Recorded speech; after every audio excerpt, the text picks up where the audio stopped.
Hello everyone, in this session we are going to see the Russian Revolution and the Chinese Revolution.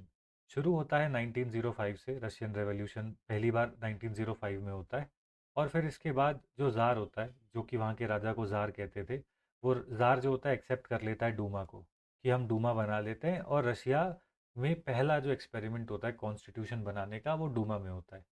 समय के साथ साथ डूमा और ज़ार हाथ मिला लेते हैं और पूरा का पूरा जो रशियन एडमिनिस्ट्रेशन है वो क्या हो जाती है, करप्ट हो जाती है। इसी के साथ साथ यहाँ पे हाई लेवल ऑफ इग्नोरेंस आपको दिखेगी कि किसी को फ़र्क नहीं पड़ रहा कि रशिया में क्या हो रहा है। और यहाँ पे रशिया जो है वो वर्ल्ड वॉर वन में घुस जाता है। जैसे कि मतलब अलबेली शादी में अब्दुल्ला दीवाना, वह लोगों को लगता है कि ये तो वही बात हो गई कि अपना संभल नहीं रहा है ना, अपना देश संभल नहीं रहा और तुम बाहर वर्ल्ड वॉर कर रहे हो। तो 1917 तक आते आते क्या होता है, रशियन इकोनॉमी क्या, इकोनॉमिक क्राइसिस होती है रशिया में। पॉवर्टी अपने चरम पर है और इस समय पे रशिया कैसी है, फ्यूडल है, फ्यूडल रशिया है। ठीक है, रशिया कैसी है, फ्यूडलिज्म यहाँ पे ज़्यादा है। तो फ्यूडलिज्म की वजह से क्या होगा, जो जो लैंड लेबरर्स हैं, वो भी जो जो लैंडलेस लेबरर्स हैं उनको भी दिक्कत हो रही है। ठीक है, तो लेबर भी दिक्कत है, वर्कर हैं उनको वेजेस नहीं मिल रही, वर्कर को वेजेस नहीं मिल रही। लेकिन क्योंकि रशियन रेवोल्यूशन हो रहा है और सॉरी क्योंकि रशिया वॉर में है, तो इसीलिए वो क्या कर रहे हैं, वो they are working overtime, they are working overtime, है ना। तो जो लेबरर्स हैं वो प्रताड़ित हैं फ्यूडल सिस्टम की वजह से। जो इंडस्ट्रियल वर्कर्स हैं ना, उनको वेजेस मिल रही है और उल्टा ओवर टाइम काम करना पड़ रहा है। तो यहाँ पे मार्क्सिस्ट आइडियोलॉजी जो होती है वो अपनी जड़ पकड़ने लगती है। मार्क्सिस्ट आइडियोलॉजी वहाँ पे मस्त चलती है जहाँ पे गरीबी बहुत ज़्यादा होती है। जिन जगहों पे गरीबी और डेवलपमेंट कम है, मार्क्सिस्ट आइडियोलॉजी अपनी पकड़ अच्छी बनाती है, मार्क्सिस्ट आइडियोलॉजी फैलती है। इसके बाद राइज होता है लीडर्स और लाइक लेनिन का। ठीक है, 1917 का समय आ चुका है। लेनिन कहता है कि ये रशिया रशिया जो है वर्ल्ड वॉर वन में फालतू में फंस रही है। ठीक है, लेनिन कहता है मैं हम पावर में आते हैं और हम रशिया को वर्ल्ड वॉर वन से खींच लाएंगे, रशिया के अंदर इंडस्ट्रियलाइजेशन करेंगे और फ्यूडल सिस्टम को तोड़ के ध्वस्त कर देंगे हम, क्योंकि feudal system is system of operation. तो चाहे लेबरर हो, वर्कर हो, सब लेनिन के पीछे हो जाते हैं और हो जाता है मार्च रेवोल्यूशन। मार्च रेवोल्यूशन होता है, जार पूरा हिल जाता है क्योंकि जार की military already world war one में इंगेज है, तो वो उसको कंट्रोल नहीं कर पाता। लेनिन इसको एक अपॉर्चुनिटी की तरह देखता है और अक्टूबर रेवोल्यूशन खींच देता है। And with October revolution tsarist autocracy खत्म होती है and Lenin comes to power. और लेनिन इस्टेब्लिश करता है किसका, सोवियत यूनियन का। समझ गए, चलिए बढ़िया है।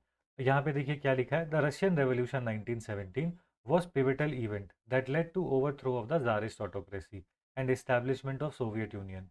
It had profound impact on global politics and significantly influenced the course of 20th century. समझ गए, तो ज़ारिस्ट ऑटोक्रेसी को हटाया और ये बेसिकली उसका पूरा मैप है। और अब कहोगे कि यार 1905 में क्यों हुआ, मतलब जैसे वो कहते हैं ना लप्पू सा सचिन है, वैसे भाई लप्पू सा जापान आया 1905 में, जापान रूसो वॉर में रशिया को मार के चला गया और उसने बेसिकली इंडियंस को मोटिवेट कर दिया स्वदेशी मूवमेंट से पहले कि भाई अगर जापान जो कि एशियन पावर है वो वाइट यूरोपियन पावर को ऐसे तोड़ सकता है, तो हम अंग्रेजों को उठा के क्यों नहीं फेंक सकते। तो जापान रूसो वॉर 1905 ने ये दिखाया कि रशिया में कोई दम नहीं बचा, रशिया गया, वो समय गया जब ये नेपोलियन को हराते थे, है ना। और ये जो वीकनेस थी रशिया की, ये वर्ल्ड वॉर वन में पता चली। ठीक है, ये वीकनेस ज़्यादा कब पता चली, वर्ल्ड वॉर वन में। जब वर्ल्ड वॉर वन हुई तो रशिया की पता है कितनी कैजुअलिटी थी, 40 लाख की। In world war one 40 lakh Russian soldiers died, है ना। 40 लाख रशियन सोल्जर मर गए, जिसने ये दिखाया कि ज़ारिस्ट मिलिट्री कितनी इनएफिशिएंट है। और फिर उसके बाद जब इतने लोग मरे तो ज़ार निकोलस, जो कि उनका राजा था, ज़ार निकोलस टू, इसको लगा कि अगर मैं वॉर में जाऊंगा तो लोगों की सिंपथी मेरे साथ होगी। ये जिस वॉर में गया वो वॉर हार जाए रशिया, जिस वॉर में पैर रखे वो रशिया हार जाए। तो लोग इसको मानते थे कि ये कर्स है भाई, और इसकी वजह से एक पॉलिटिकल वैक्यूम क्रिएट हुआ। इसी के साथ साथ इसकी बीवी, है ना, इसकी बीवी जो कि अभी रशिया में काम कर रही है, तो जारीना अलेक्जेंड्रिया जो थी, वो ऐसा मानते थे कि फिर ये डिसीजन लेगी सारे के सारे रशिया के लिए। तो वहाँ पे रासपुतिन का इन्फ्लुएंस बहुत ज़्यादा था जारीना अलेक्जेंड्रिया के ऊपर। जो निकोलस टू था जार, वो लड़ रहा है और अलेक्जेंड्रिया रासपुतिन की कठपुतली बन के काम कर रही है। तो लोग कहते हैं ये क्या बात होती है। जैसा मैंने कहा कि पेजेंट्स फ्यूडल सिस्टम से दिक्कत में है, वर्कर को लंबे समय तक काम करना पड़ रहा है, वेजेस मिल नहीं रही, कंडीशन अनसेफ हैं, जिसकी वजह से पॉवर्टी बहुत ज़्यादा आ रही है। और इसमें क्या होगा, इसके बाद यहाँ पर रेवोल्यूशनरी ग्रुप स्टार्ट होंगे। ठीक है, क्या होगा, रेवोल्यूशनरी थिंकर्स का राइज होगा और मार्क्सिस्ट आइडियोलॉजी गरीबियों में फैलेगी और उसके दो ग्रुप थे, एक थे बोल्शेविक, एक थे मेंशेविक। और यहाँ पर डिमांड आती है कि हम एक रिप्रेजेंटेटिव गवर्नमेंट बनाएंगे, लैंड एंड वेल्थ की रिडिस्ट्रीब्यूशन होगी। क्यों? क्योंकि इंडस्ट्री चल रही है तो कौन कमा रहा है? कैपिटलिस्ट कमा रहा है ना। लैंड में तो खेती बाड़ी हो रही है लेकिन कमा कौन रहा है? जो फ्यूडल लॉर्ड है वो कमा रहा है। तो यहाँ पे इन्होंने कहा कि वर्कर एंड पेजेंट्स के हाथ में हम लैंड और वेल्थ देंगे। ऐसी बातें करी तो वर्कर कहते हैं घर बैठे बैठे पैसा मिलेगा। सब पीछे हो गए लेनिन के। ठीक है। और फिर इसके बाद क्या होगा? ठीक है, क्रीमियन वॉर है वो सब चलता है। ठीक है, फिर उसके बाद क्या होगा? रशियन रेवोल्यूशन खड़ा हो जाएगा। अब हम देखते हैं main causes of Russian revolution एक हब एंड स्पोक डायग्राम में। ऑटोक्रेटिक रूल था किसका? जार निकोलस का। पेजेंट मिस्री में थे, इंडस्ट्रियल वर्कर सफर कर रहे थे, वर्ल्ड वॉर वन के इम्पैक्ट बहुत ज़्यादा थे, रेवोल्यूशनरी आइडियाज बढ़ रहे थे, मिलिट्री में म्यूटिनी हो रही थी क्योंकि हर जगह पे हार रहे थे। तो इट वाज लाइक कि भाई तुम बुचर होने जा रहे हो, तुम स्लॉटर होने जा रहे हो। 40 लाख मतलब 40 लाख की कैजुअलिटी। फेलियर ऑफ रिफॉर्म्स, तो डूमा जो थी उसके पास कोई पावर थी नहीं, है ना, और डूमा भी करप्ट हो गई। ब्लडी संडे 1905 हमने बात करा है ना, 1905 का जो रशियन रेवोल्यूशन वन था, इसी यहीं पर ब्लडी संडे करके इवेंट होता है, जिसके बाद जार कहता है भाई अब अगर डूमा या फिर एक लोअर हाउस नहीं बनाया तो हमें तो गया। ठीक है। फिर इसके बाद भाई यहाँ पे आप देख सकते हो defeat in Russo Japan war 1905, जो लप्पू सा जापान आया और पीट के चला गया रशिया को। अब यहाँ पे लिखा है की phases of revolution, nobody is going to ask you, but ठीक है आपको देखना है तो देख लो। यहाँ पे देखो क्या लिखा है। यहाँ पे लिखा है कि फेब्रवरी रेवोल्यूशन, जिसको कि मार्च रेवोल्यूशन भी कहते हैं क्योंकि ये मार्च 1917 में होता है। Mass protest and strike forced the Tsar Nicholas II to abdicate. A provisional government was formed, but it failed to address the land reforms and end the war. इसके बाद क्या होगा? नवंबर रेवोल्यूशन, या फिर अक्टूबर रेवोल्यूशन इसको कहते हैं, नवंबर में जो हुआ, led by Vladimir Lenin and the Bolsheviks. The revolution overthrew the provincial government and established socialist regime based on the idea of Marxism and Leninism. समझ में आया कि पहले जब मार्च रेवोल्यूशन होता है, जिसको कि यहाँ पे फेब्रवरी रेवोल्यूशन लिखा है, ठीक है, इसमें क्या होता है? प्रोविजनल गवर्नमेंट बैठ जाती है, लेकिन ये गवर्नमेंट जो लैंड रिफॉर्म्स हैं उनको नहीं लाती, मतलब फ्यूडलिज्म को चैलेंज नहीं करती और ना ही वॉर को रोकती है। लेनिन कहता है कि भाई ये भी फालतू की है, जब तक वॉर नहीं रुकती, जब तक लैंड रिफॉर्म नहीं होते, तब तक हम नहीं रुकेंगे। तो फिर उसके बाद क्या होगा? उसके बाद लेनिन जो होगा वो पावर में आ जाएगा आफ्टर अक्टूबर रेवोल्यूशन। अब क्या होता है? Civil war 1918 to 1922। A brutal civil war ensued between the red army, जो कि वॉल्शेविक्स थी, एंड द वाइट फोर्सेस, जिनमें कि monarchy, liberal and foreign powers थी। The Bolshevik emerged victorious, consolidating their control. तो यहाँ पर बेसिकली क्या था? जो राजा था, है ना, राजा सरेंडर तो कर दिया, लेकिन राजा जी की फौज, राजा जी के जो लॉयलिस्ट थे वो बोल्शेविक के खिलाफ हो गए। ठीक है। और बोल्शेविक्स क्योंकि मेजोरिटी में जाते थे तो इन्होंने मार मार के, मतलब रफली 4 सालों में बोल्शेविक जो थे उन्होंने पूरा का पूरा रशिया जो है अपने कंट्रोल में ले आए। ठीक है। तो this is the entire story. और कुछ नहीं है रशियन रेवोल्यूशन में, है ना। तो हमने क्या देखा? मैं फिर से बना देता हूँ। 1905, जिससे पहले जापान रूसो वॉर, फिर उसके बाद डूमा की फॉर्मेशन। डूमा की फॉर्मेशन के बाद क्या होता है? व्हाट डिड वी सी इन 1917 आ जाता है। 1917 में हम देखते हैं मार्च रेवोल्यूशन, MR लिख लेता हूँ। फिर उसके बाद क्या होता है? प्रोविजनल गवर्नमेंट बैठती है बट वो भी वॉर को रोकती नहीं है। तो फाइनली लेनिन कहता है कि अक्टूबर रेवोल्यूशन करो। अक्टूबर रेवोल्यूशन के बाद लेनिन पावर में आ जाता है। लेनिन के पावर में आने के बाद जो ओल्ड मोनार्की थी वो उसे चैलेंज करती है। तो बॉल्शेविक वर्सेस वाइट आर्मी की एक कंटेस्टेशन होती है जो 4 साल तक सिविल वॉर चलती है रशिया में। इवेंचुअली लेनिन की आर्मी जीत जाती है और वहाँ पर स्थापित होता है सोवियत यूनियन का। आउटकम क्या थे? सिंपल सी बात है, जारिस्ट रिजीम डिसमेंटल हो गई, सोवियत यूनियन जो थी उसका इस्टेब्लिश होती है इन 1922, जब ये सिविल वॉर कंप्लीट होगी। इकोनॉमिक, लैंड को नेशनलाइज कर दिया, प्राइवेट प्रॉपर्टी को अबॉलिश कर दिया, and a command economy replace the capitalist system. Command economy का मतलब क्या होगा? स्टेट बताएगी कि इकोनॉमी में क्या एक्टिविटीज होंगी। Private property was abolished and land was nationalised, कि अब किसी के पास प्राइवेट प्रॉपर्टी नहीं है, कि हर कोई बराबर हो गया अब। यहाँ पे लिखा है novelty and church lost its power, society move towards classless ideals, in theory and education and literacy were prioritised.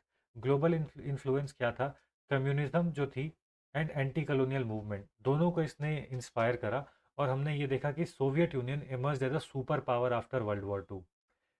और बेसिकली जब लेनिन के ये एक्सपेरिमेंट यहाँ पे सक्सेसफुल हुए और रशिया का राइज जो था ना बहुत ही तेज़ था।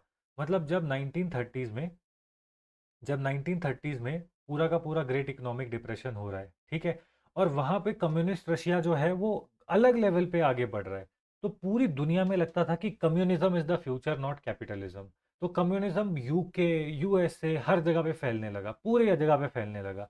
और यूके में तो इतना हो गया था कि अगर आप कम्युनिस्ट हो तो आपको गोली मार देते थे, उठा लेते थे, ठीक है, अंडरग्राउंड कर देते थे। इतना ज़्यादा मतलब कम्युनिज्म फैलने लगा। भारत में भी कम्युनिज्म फैलने लगा। एम एन रॉय 1914 के आसपास, एम एन रॉय जो है, ये भी आप 1935 के आसपास आप देखोगे एम एन रॉय, ये सारे लोग जो हैं, ये सारे लोग भी डिमांड करने लग जाएंगे किस चीज़ की, कि भारत का एक सेपरेट कॉन्स्टिट्यूशन होना चाहिए। एम एन रॉय कम्युनिस्ट जो कांग्रेस होती है उसको भी अटेंड करके आते हैं, ठीक है। तो ऐसा लगता है कि कम्युनिज्म ही फ्यूचर है, और एंटी कॉलोनियल मूवमेंट स्टार्ट होने लगती है यहाँ पे। इसी के साथ साथ यहाँ पे लिखा है dissent was crushed and the secret police, जिसको कि चेका कहते थे, एनफो enforced party rule laying the foundation of the Stalinist purges. तो स्टालिन का सिंपल था, तुम या तो मेरे साथ हो या तो तुम मेरे खिलाफ हो, न्यूट्रल तो कोई है नहीं। इसी के साथ साथ न्यू आर्ट फॉर्म्स आए, जैसे कि Soviet realism, propaganda, emphasis on the proletariat, transform the cultural life, ठीक है। यहाँ पे कह रहे हैं कि लॉन्ग टर्म ग्लोबल इन्फ्लुएंस क्या थे। यहाँ पे कहते हैं कि कम्युनिज्म ने कैपिटलिज्म को चैलेंज किया, और इसीलिए हमने देखा कि यूएसएसआर और वेस्ट में कोल्ड वॉर की जियो पॉलिटिक्स चलती है। सोशलिस्ट आइडियोलॉजीज़ का राइज होता है, चाहे वो चाइना हो, वियतनाम हो, क्यूबा हो, या फिर इंडिया में भी हो, और इसी के साथ साथ अफ्रीकन नेशंस में भी था। एंटी कॉलोनियल इम्पैक्ट था, जिसमें कि हमने देखा कि एक एक बेसिकली मटेरियल सपोर्ट मिली फ्रीडम स्ट्रगल में।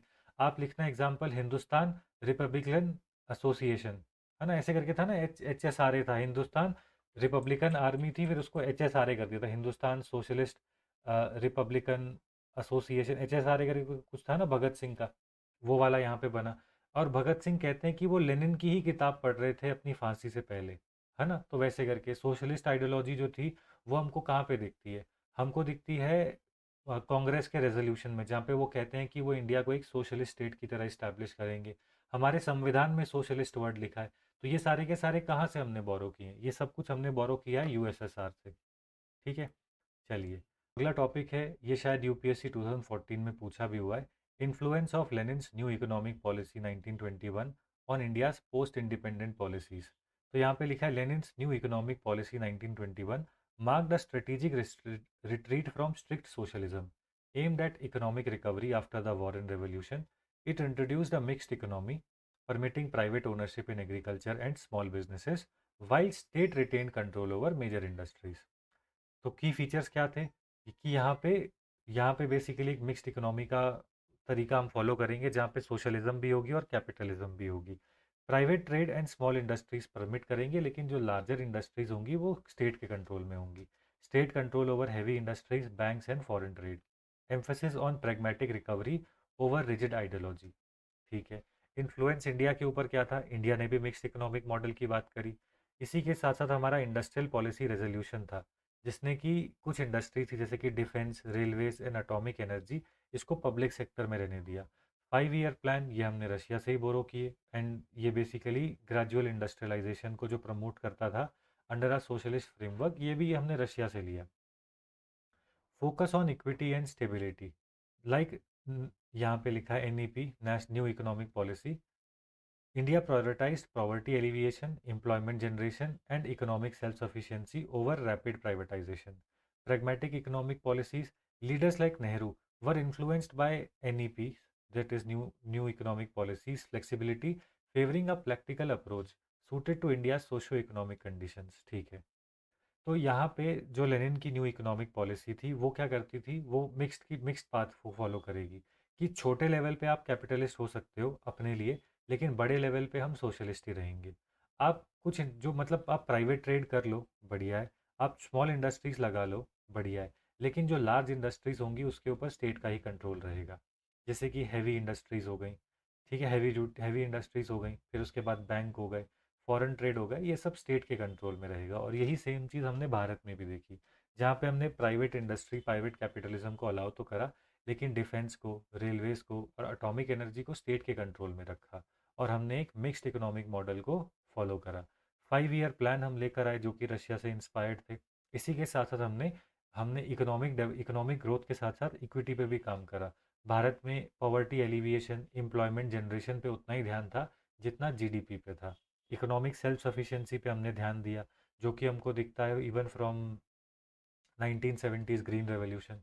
और हमारे जो ट्रेड बैरियर्स हमने लगाए थे, फिर उसके बाद जब एलपीजी रिफॉर्म से पहले प्रैग्मेटिक इकोनॉमिक पॉलिसीज़ थी। लीडर्स लाइक नेहरू वो भी इन्फ्लुएंस थे एनईपी से और उसकी फ्लेक्सिबिलिटी से, और ये कहते थे कि हम प्रैक्टिकल अप्रोच को फॉलो करेंगे रैदर देन रिजिड आइडियोलॉजी।